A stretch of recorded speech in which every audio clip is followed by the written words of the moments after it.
meus caros! Olá, minhas caras! Tudo bem? Professor Adriano, com o 8º ano de língua portuguesa. E aqui, quem está do meu lado? Quem está do nosso lado? O Val! Tudo bem, Val? Belezinha contigo? Opa! Show de bola! Vamos lá então, moçadinha, para mais um encontro nosso? Veja lá, o que nós vamos trabalhar hoje? Quais são os nossos objetivos? É compreender a temática e a linguagem da entrevista oral. Então, o tema da entrevista oral é como que eu desenvolvo o tema? Qual é a linguagem utilizada em uma entrevista oral? Pense um pouco. Vamos pensar comigo aqui. Chega mais. Tá ouvindo? Vem. Olha lá. Como se organiza a temática de uma entrevista? Como é que eu organizo? Eu quero falar sobre o quê? Como é que pensa isso antes? Será que há diferença de linguagem entre uma entrevista oral e uma entrevista escrita? Será que quando a mesma pessoa dando entrevista para uma revista, que vai ser lida depois, e ao vivo, ela teria a mesma linguagem? Será? Vamos ver agora então como é que é? Vamos lá, vamos acompanhar aqui. Então, a entrevista pode ser oral ou escrita, com perguntas previamente enviadas para o entrevistado respondê-las também por escrito. Esta última tende a uma maior formalidade. Já a linguagem utilizada em uma entrevista oral é um misto entre a formal e a informal. Vocês viram, né? Então, a diferença, a entrevista escrita e a entrevista falada, oral, são entrevistas diferentes. A abordagem é outra, a linguagem é diferente. Até porque há uma organização de um tempo para pensar na escrita, o que vai fazer, como que vai escrever, como que irá responder. Na entrevista oral é mais rápida. Muitas vezes não há nem tempo de pensar na resposta. E o objetivo do entrevistador, às vezes, é isso. É pegar o entrevistado desprevenido e tirar alguma coisa muito importante para o público da revista ou do jornal ou algo assim. A linguagem deve ser observada atentamente, pois o conteúdo deve ser acessível ao público-alvo. Uma revista de negócios, por exemplo, já não aceita o uso de gírias. Já em uma revista voltada ao público juvenil, gírias são bem-vindas. Já viram isso, né? Lá numa entrevista, uma revista de negócios lá, que vai falar para pessoas que têm uma característica própria que eles estão buscando, provavelmente, como eu dito ali, você não vai encontrar gíria. A linguagem vai ser muito técnica da área deles. Já uma revista que é voltado para piazada, para meninada, para você aí do outro lado, aquela revista do público infanto-juvenil, adolescente, a linguagem é outra. Ali você pode até encontrar algumas gírias no meio. A própria revista, ela é mais descolada, mais tranquila em relação à linguagem. Isso depende do quê? Do público-alvo. Para quem ele está escrevendo. E nós conseguimos observar rapidamente isso na leitura do próprio texto, para a gente vai saber para quem será que é, qual que é a linguagem. A gente consegue observar. Vamos ver aqui uma leitura? Olha só, a entrevista aqui foi feita com Lucas Neto, um youtuber brasileiro. Observem ali. Se Lucas Neto fosse um substantivo, qual seria o significado? Infantil, no bom sentido, aquela coisa, criança divertido, brincalhão. Pode revelar algo que você pensa sobre o Felipe e ele nem imagina? Em alguns momentos eu acho ele bonito, em outros eu acho feio. Depende do dia. Viram, né? A entrevista bem curtinha. Olhem a maneira que está editada a entrevista. Porque agora nós vamos fazer o quê? Olha lá a nossa atividade. Pela linguagem da entrevista concedida pelo Lucas Neto, nós podemos identificar um público-alvo? Justifique. Pensa aí. Fica aí, eu fico aqui e aguardo você. Vai lá, eu espero.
Terminou, né? Rapidinho. O tempo a gente coloca só para ter ali, que é o máximo, mas você consegue muito antes.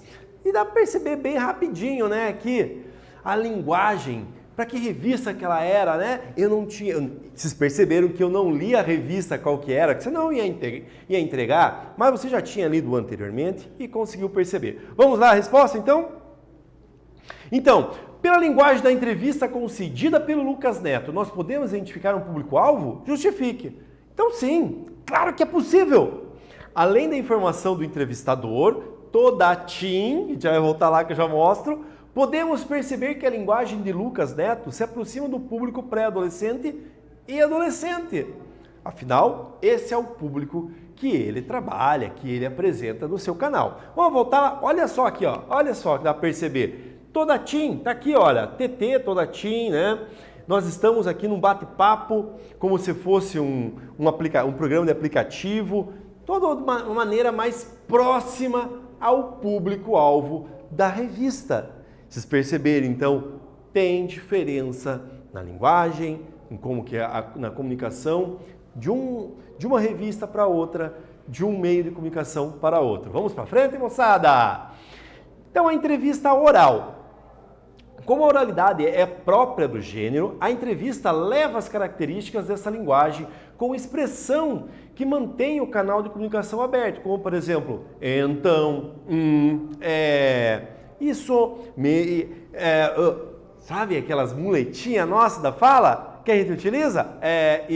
Então, é próprio desse gênero também quando a entrevista ela é gravada, está ao vivo, mas não tem, ou ao vivo ou regravada, mas não tem cortes. Ainda se pode perceber gestos, expressões faciais acompanhando as respostas dos entrevistados.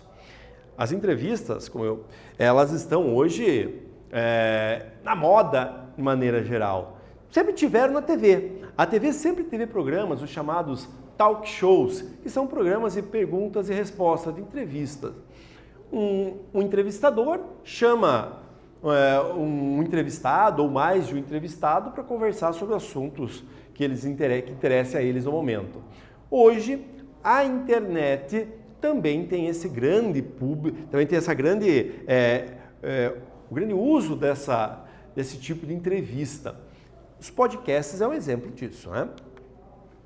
A escolha do tema de uma entrevista é uma etapa muito importante, pois será a partir dela que o entrevistado será escolhido. É meio óbvio, né? Eu preciso entender do tema, então eu estou numa reunião lá, e aí, vamos falar sobre o que essa semana na nossa revista? Precisamos falar sobre uma viagem ao espaço. Opa, então vamos buscar quem? Vamos buscar alguém que fale sobre viagem ao espaço. Então, o tema é importante para que eu possa fazer um recorte e chamar alguém da área, alguém específico da área, uma pessoa que saiba o que falar. Então, se a temática for sobre futebol, o entrevistado provavelmente será um profissional da área. Se for sobre saúde, será também alguém da área. Então, é sempre importante essa etapa na produção, que é a escolha da temática. Então, o entrevistador deve dominar o assunto em pauta e conhecer bem o entrevistado, para que não ocorram deslizes ou esquecimentos no momento da entrevista. Quando você vai fazer a entrevista lá, você, o entrevistador, vai fazer, tem que dominar, tem que conhecer de quem eu vou falar, tem que conhecer do assunto, tem que dominar o tema. Porque imagine, a entrevista começa a falar pergunta, resposta, ele dá uma resposta para você que você não está preparado e você perde. Não dá, né? Tem que tomar cuidado, tem que ficar atento, então tem que vir preparado e dominar o assunto. Vocês viram dominar o assunto? Isso vocês sabem bem, já estão dominando, sempre dominam aqui com a gente, né, moçada? Vamos embora? Vamos para frente lá? Vamos ler agora, vou mudar para cá um pouquinho, ó. Vamos ler um trecho de uma entrevista que o youtuber Whindersson Nunes concedeu à revista Trip em novembro de 2017. A não ser pelo nome de batismo, tudo em Whindersson Nunes parece bastante comum. Trata-se de um garoto de 22 anos que não é um galã, mas que também não é feio. Não chega a ser alto, mas também não é baixo. Mas toda essa trivialidade deixa de existir quando lembramos que o Whindersson é o youtuber mais famoso do Brasil. Essa entrevista em 2017, essa idade que ele tinha em 2017, tá, moçadinha? Vamos à entrevista então. Trip, como você virou o youtuber mais famoso do Brasil? WN. Ah, eu não sei. Eu sei que eu gosto muito de fazer as coisas direito. Quando vou fazer, se for desenhar, vou aprender a desenhar. Se for para cantar, vou aprender a cantar. E aí, quando eu vi essa coisa de vídeo, acho que eu fui me desafiando. Falei, meu Deus, parece tão fácil fazer isso e eu não estou conseguindo? O que é que eu estou fazendo de errado? E acho que foi aí que as coisas começaram a andar. Mas teve um dia que você viu alguém no YouTube e falou, vou fazer isso? WN. Teve. Eu assistia a todo tipo de vídeo. Esses vídeos de curiosidade, sabe? O PC Siqueira, que é um youtuber antigão, eu via ele falando para a câmera em formato legal, né? Falar para a câmera é engraçado, pensei. Aí peguei a vontade de fazer, fiz com um amigo meu na escola, teve uns 70 views. Era bem pouco. Agora vamos fazer uma atividade sobre esse texto. Identifique a temática presente no trecho da entrevista de Whindersson Nunes, dada a revista Trip. Justifique sua resposta. Vai lá, eu vou aguardar, vou sentar aqui do ladinho, vou esperar você. Eu já volto, hein? Vai!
E aí, moçadinha, já resolveram?